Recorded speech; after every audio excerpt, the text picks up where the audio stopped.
Hello and welcome to Food Tank's webinar series. My name is Ashley Portman and I'm Food Tank's social media manager.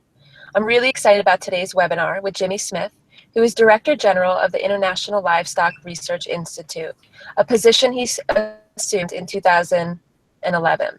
Before joining ILRI, he worked for the World Bank in Washington, D.C., where he led the bank's global livestock portfolio.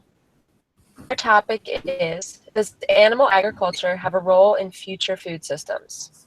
Jimmy is going to show us how demand for livestock commodities is rising rapidly. In 2050, it is estimated that the world's total dairy requirement will double to almost 1 billion tons per year.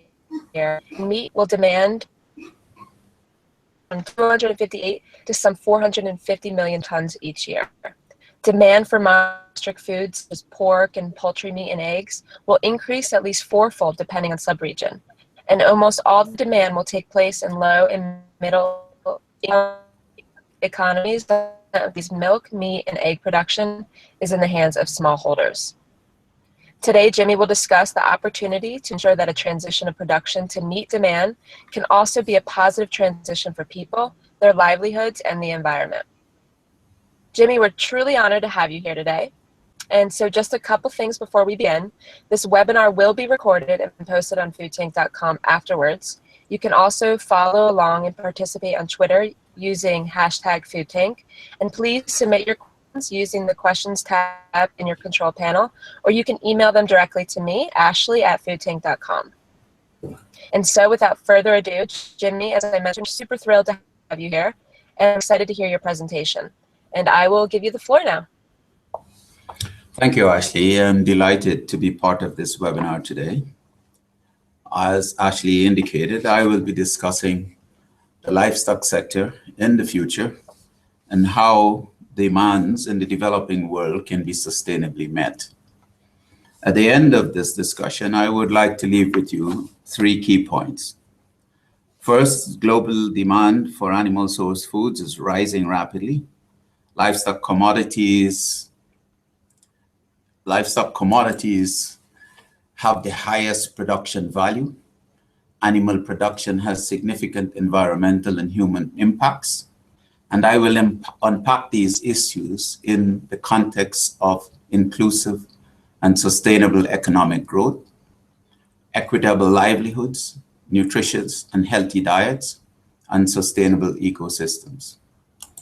First, it is a fact that animal source foods demand for animal source foods is increasing very rapidly globally, particularly in the developing world. 5 of the 6 highest value global commodities are animal source foods. Cow's milk overtook rice recently as the world's #1 commodity in value terms. So this is the global dimension of the challenge, how to meet this global demand in a sustainable manner. This demand means that there will be huge increases between the 2005 levels amounts of cereal, dairy, and meat that will be needed to 2050. From about 2 billion to 3 billion tons more cereal each year, and from 664 million to 1 billion tons dairy each year, and from 258 million to 460 tons of meat each year.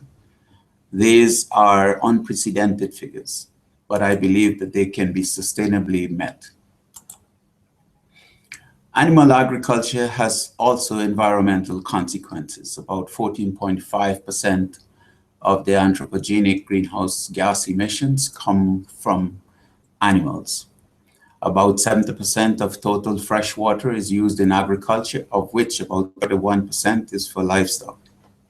And 30% of the global terrestrial biomass is used for livestock raising. 33% of the croplands are also producing livestock feeds. That we describe as the global environmental demands. Animal agriculture also has food safety and effects on our diets. For example, the antimicrobial resistance issue has been in the news a lot recently.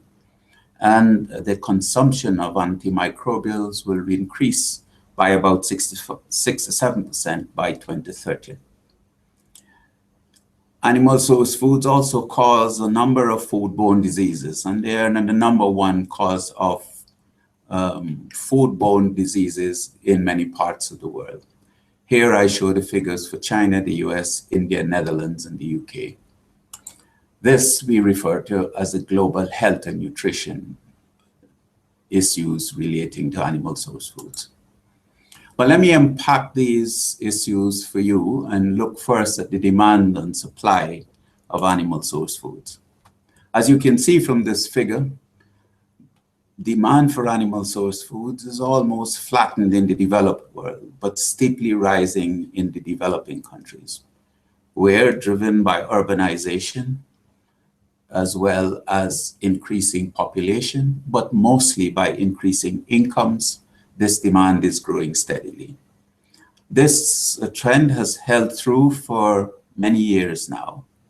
And since per capita consumption is so low in the developing world, this trend is likely to hold true for well into the future. Here we projected the figures up to 2050. No matter which commodity you look at, beef, pork, poultry, or milk, and no matter which region of the world you look at, all commodities show a very steep increasing demand. Much of this demand, as a matter of fact, most of it in many parts of the developing world, is being met by smallholders.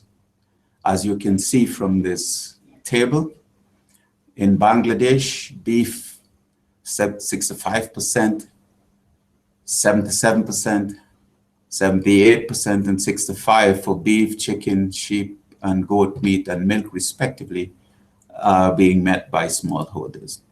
That's true for India, and we show some figures for the Philippines. This is generally true for most parts of the developing world. Livestock has major livelihoods effects. Amongst a billion people almost a million people rely on livestock for their livelihoods. Over 100 million landless people keep livestock. For the vulnerable, up to 40% of their benefits from livestock keeping are from non-market intangible benefits, mostly insurance and financing. When there's a crisis, it's the livestock that is turned to meet that crisis for immediate cash. In the poorest countries, livestock manure comprise about 70% of the soil fertility amendments. Many employed in local and informal market chains, and 90% of animal products are produced and consumed in the same country or region. So while trade matters, local markets matter more. Over 70% of the livestock products are sold informally. Smallholders are part of the developing country scenario. It is not the sentimentality that small is beautiful.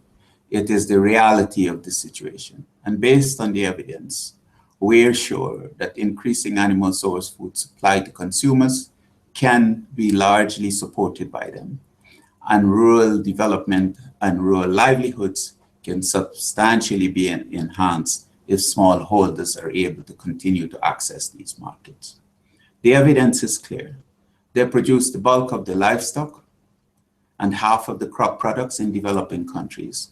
They continue to be competitive, so it wouldn't go away, and does not distract from investing in large commercial systems. So both small and large systems will supply the animal source foods. Our argument is that by allowing smallholders to participate in these markets, making them more competitive, we're able not only to meet the food and nutritional needs, but also to help escape poverty in doing so. Let me take a minute to unpack the economic and growth context. Here are some facts. Livestock in developing countries contribute about 40% of agriculture GDP and growing. Market value for animal source foods in Africa in 2050 is estimated to reach about $151 billion. Globally, disease reduces livestock productivity by about 25%, valued about $300 billion per year. And annual global investments of about 25 billion in a One Health approach could save as much as 100 billion annually. These are actual facts of the markets and just a few examples. So given this rapidly expanding demand for animal source foods, there are three options about how they could be met. The first is that they could be met by importing the animal source foods. In Africa, for example,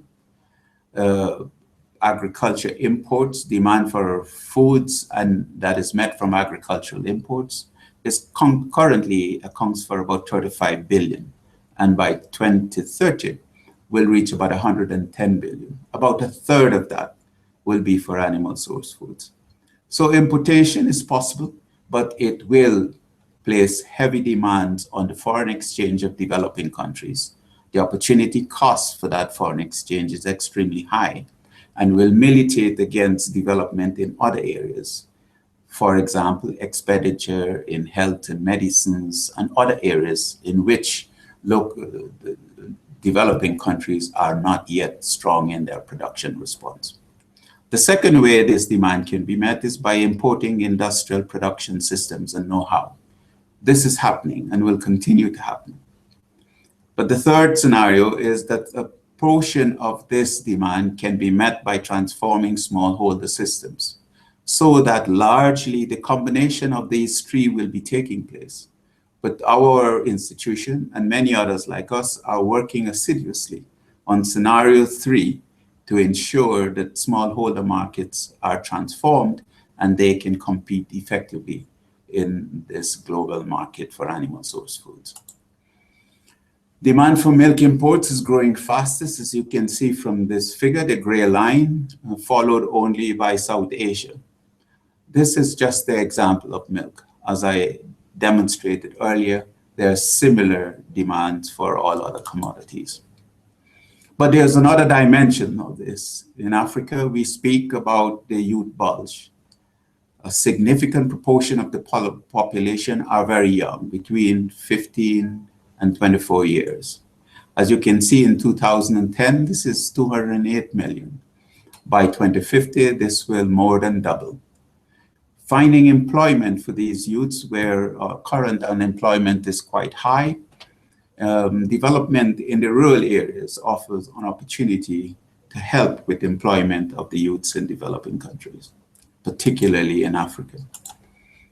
Here are some figures and some of the ramifications as we discuss the topical issue these days of displaced people internally and externally, and the refugee crisis. There are about, in Africa, 2014, 9.9 million people who are displaced. Refugees originating from Africa account for about 4.6 million. So Africa is a big source of the unemployed who are seeking opportunities elsewhere. To tackle this problem, there must be development at home, and we argue that this employment can be substantially met in the rural sector, where animal source foods production can play a very important role. I show here just unemployment figures for just a few countries in Africa, totaling 11.8 million. Smallholder mixed crop keepers are competitive, and let me show you a few examples. In Kenya, for example, 1 million of the dairy producers are smallholders. Uganda is regarded by our estimates as the lowest cost location for milk producers. And small and large scale producers, poultry producers and dairy producers have the same level of efficiency and profits our figures in Kenya show. In Vietnam, 95% of the production is by producers with less than 100 animals, and this is the case of pigs. Pig producers with 1 to 2 sows have the lowest cost. Industrial pig production could grow, but our estimates show that they can only meet about 12% of the national demands over the next 10 years.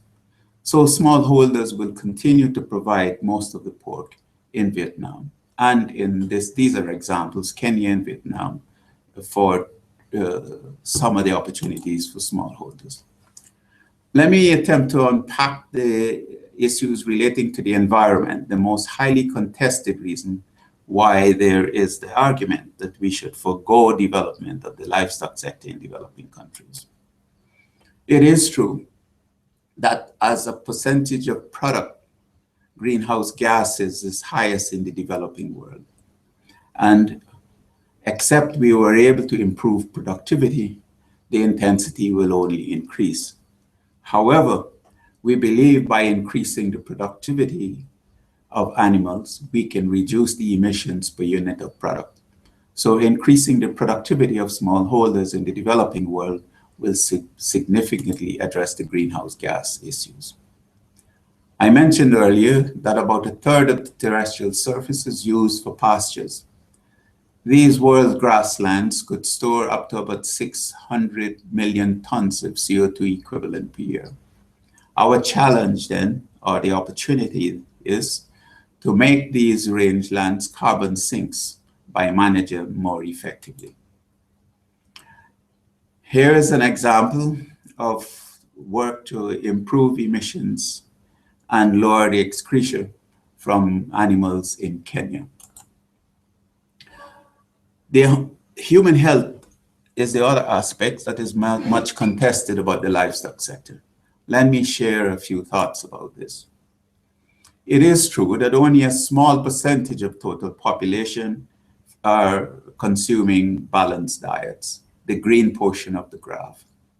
All the others is either undernourished or overnourished. The effort here is to make diets more balanced, and animal source foods can contribute here. Animal source foods are valuable for human nutrition and critical to early life in many ways. Let me give you a few examples.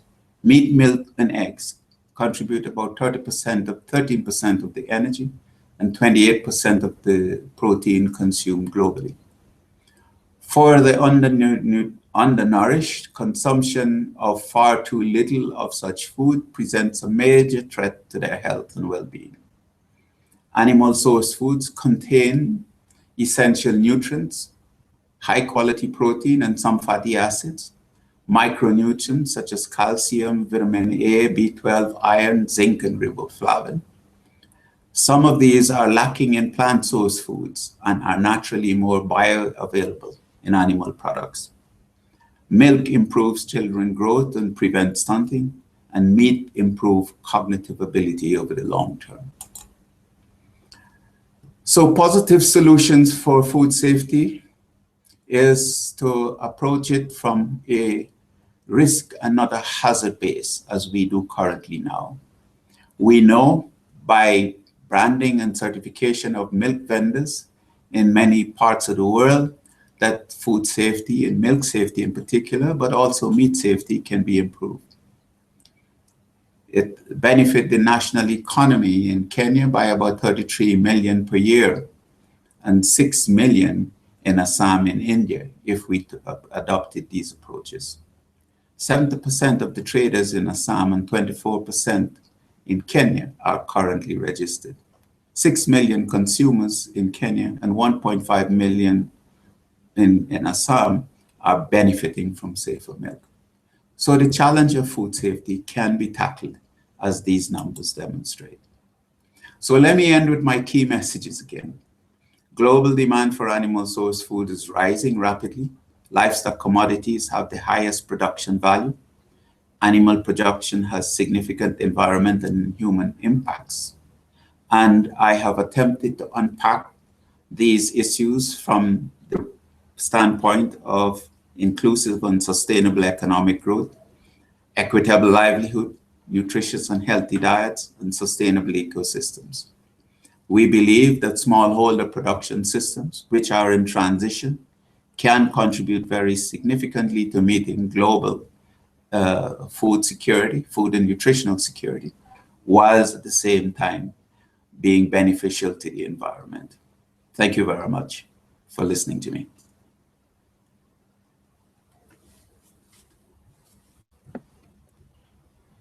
Thank you so much, Jimmy. That was a really great presentation. And so we have a lot of questions from listeners. And for about the next 15 minutes, let's get through as many as possible. And so I'd like to start by asking you a question from a listener, Ellen. And she asks, you mentioned that GHG will be reduced per unit of product, but how about absolute levels of GHG in consumption and production? We believe that over time, absolute levels can come down.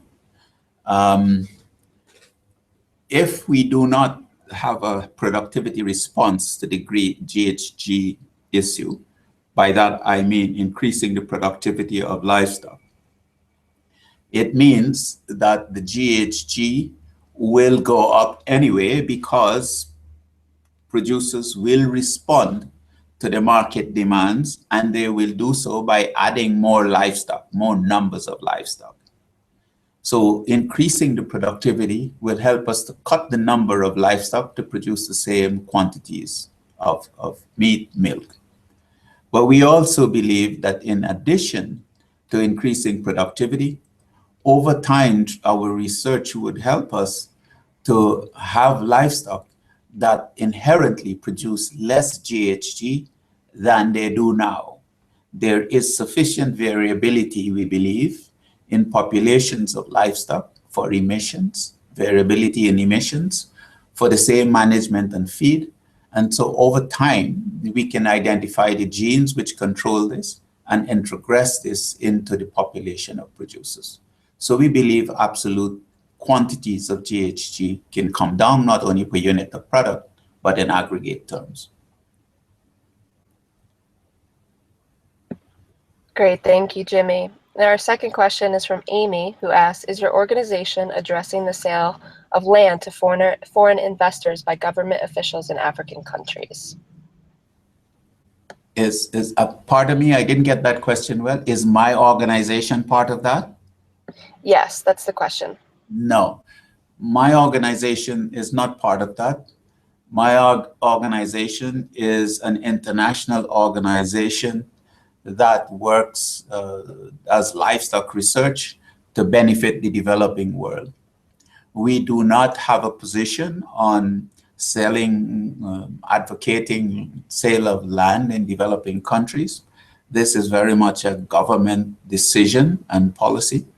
I know that the World Bank and FAO and others have written extensively on the cost and benefit of this and have made many recommendations as to if this were going to be done, how to do it well. My organization is not involved in that kind of research. Great, thank you, Jimmy. And a question from Melissa asks, you say that rural development in Africa will benefit youth. How do you see, can you expand on this? And how can you gather a consortium of individuals and organizations to ensure that this is done sustainably? Yes. It has been demonstrated not only in Africa, but around the world. But let me focus here for the moment, as I did earlier on Africa, where there is a youth bulge. A higher proportion of people in Africa are between 18 and 24 years than they are elsewhere in the world. Unemployment is very high. And these people are moving from rural areas, mostly into urban areas, seeking jobs, largely in the service sector, as manufacturing is not able to accommodate all of these. So the question is, what do these people do if they can't find jobs? They become part of the migrant population. They are not in agriculture. The average age of people engaged in agriculture in Africa is over 60. So not only is the food supply endangered by an increasing average age, but economic development is thwarted if a large percentage of the population cannot find jobs. All will not find jobs in rural areas, and they certainly will not come to the rural areas if it's drudgery. We believe that there is considerable opportunity in the animal agriculture sector that is more sexy, that is more attractive, that is more IT related, that could attract people to do business as producers of poultry, pork, and so on, but also as input or output suppliers, and of course, providing service to the sector. We would like to put together a consortium of investors to help us test these models that we can advocate in various parts of Africa. And we are actively seeking support for this. We believe that we can test appropriate models that will show the benefits of this that can be scaled subsequently.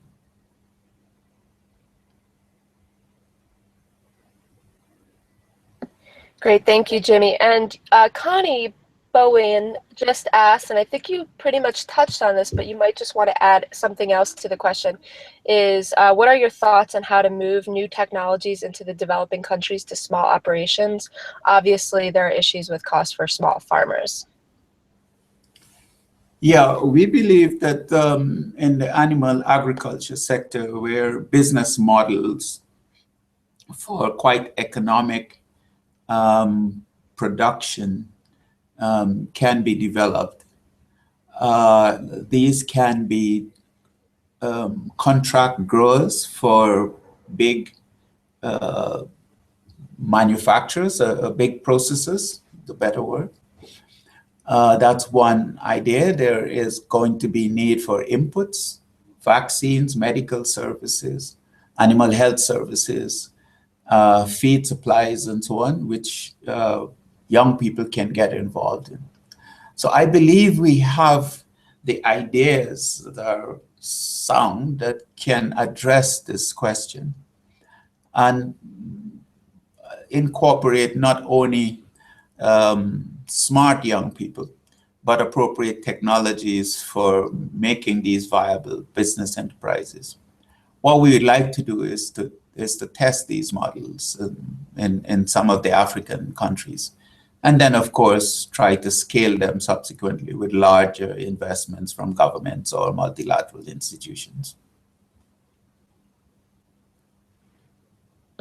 Great, thank you, Jimmy. And Christy asks, with regard to mitigating adverse climate effects of increased livestock production, are there waste-to-energy projects similar to those targeted by California's SB 1383? I am not familiar with the California initiative that was referred to. If she was to say a little bit more about that, I may be able to respond in the developing country context.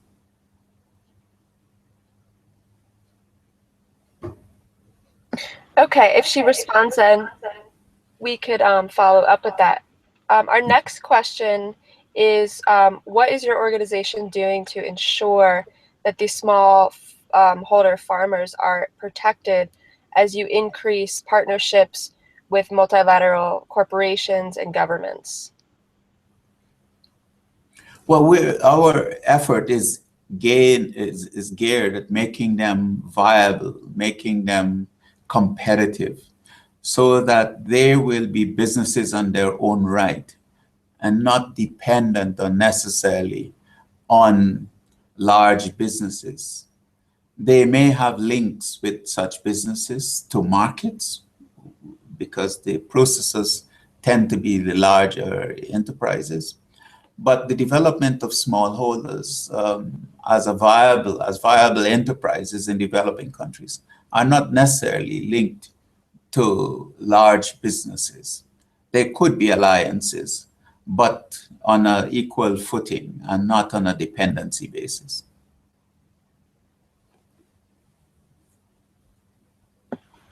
Great, thank you. And Christy followed up with the question, and so the original question was, we'll just go back to that. Oh, we're getting a lot in right now. So she says, with regard to mitigating adverse climate effects of increased livestock production, are there waste to energy projects similar to those targeted by California's SB 1383? And then she responded to your question was the bill also requires a 75% diversion of organic waste by 2025 and various measures to reduce methane emissions from dairies. So I don't know if that helps, but maybe you could touch upon that. It does. It does. Well, as I indicated earlier, we can cut emissions by increasing productivity and over time shifting the whole population of livestock to animals which inherently produce lower emissions. So that's on the reduction side. But we also have many research efforts and initiatives happening in the developing countries where waste is being used, as I said, for putting back on croplands. 70% of the nutrients for crops in many parts of the developing countries come from livestock waste. So putting back the manure on land. Of course, if you put excessive quantities in over time, you can get nutrient loading. But the developing countries are, in most instances, very far from that. There are some pockets where there's high concentration of livestock in certain parts of Southeast Asia. There's a threat of nutrient loading. But in many parts of Africa, that's not the case. And animal waste can be beneficial to farmland. So recycling waste is a very big part of that. But also recycling it in the form of producing energy in biogas digesters and so on. So not only reducing emissions by increasing productivity, but also managing the waste in more sustainable ways, learning from what has happened in the developed countries to avoid the same issues in the developing ones. Thank you, Jimmy. And our next question comes from, forgive me if I'm mispronouncing this, Yukyan, and who asks, what trend do you anticipate in the use of antimicrobials for your efforts to promote smallholder livestock farming? Yes, we believe that a lot of the use of antimicrobials is used for therapeutics. It's to prevent diseases. And part of that is required because of the high concentration, the intensity of livestock production. We believe that you can increase productivity, you can increase output per unit of land and labor without concentrating. So you can intensify production without concentrating production. And if you were able to do that, one will avoid the need for much of the microbials as preventative medicine.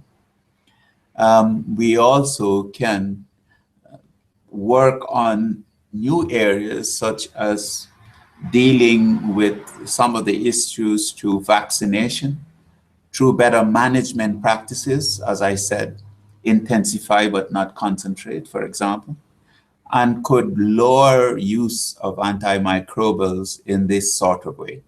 So we can change the trend line in developing countries from that that is happening in the developed ones. I think we can really change that through these measures I just discussed. Thank you, Jimmy.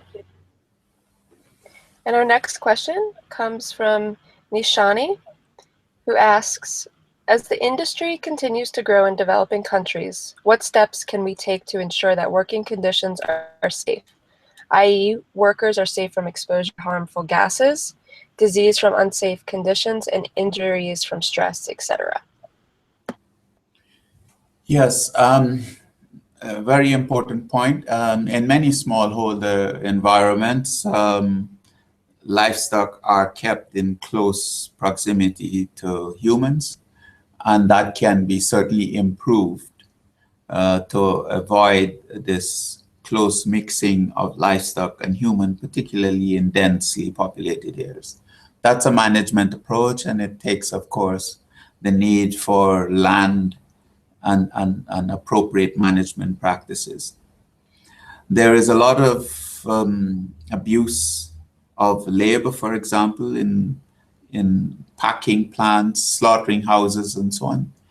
And the way to address that is making governments more sensitive to these issues and helping to provide better regulations so that workers have rights and that people who are employing these workers are more mindful about their welfare.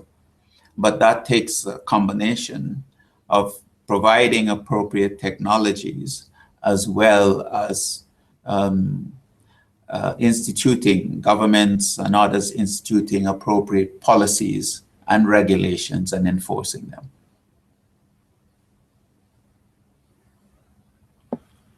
Thank you, Jimmy. And our last question for today comes from Joseph. And he asks, or states, in a 2015 study by the Organization for Economic Cooperation and Development, per capita consumption of meat in the USA is 198.5 pounds. The only other country to surpass it was Australia at 198.9 pounds per capita. You spoke a lot about African smallholder farmers, yet the average meat consumption there is 31 pounds per capita due to economic reasons and cultural norms.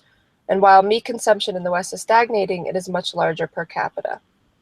Does the expansion of the smallholder farmers apply to Western countries that rely heavily on big businesses for animal agriculture? Well, of course, in the developing world, labor is more expensive, land is more expensive. And so to benefit from economies of scale, animal agriculture enterprises have increased in size over time. Most of the developing world, there are pockets of that type of development in some parts. But as I pointed out, the dominant share of animal source food production is still in smallholders' hands.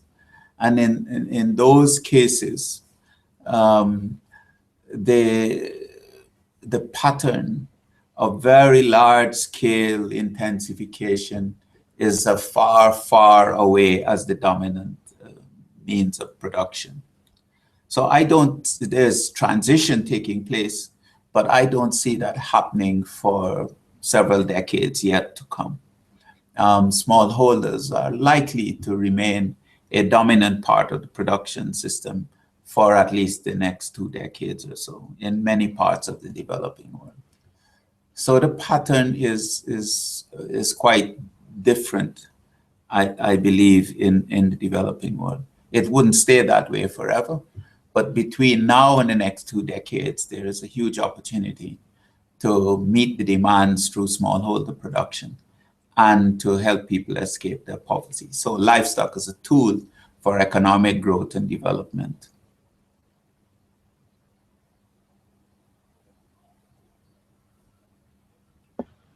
Great. Thank you so much, Jimmy. And thank you to all of our listeners for sending in many, many questions. And it's been a pleasure.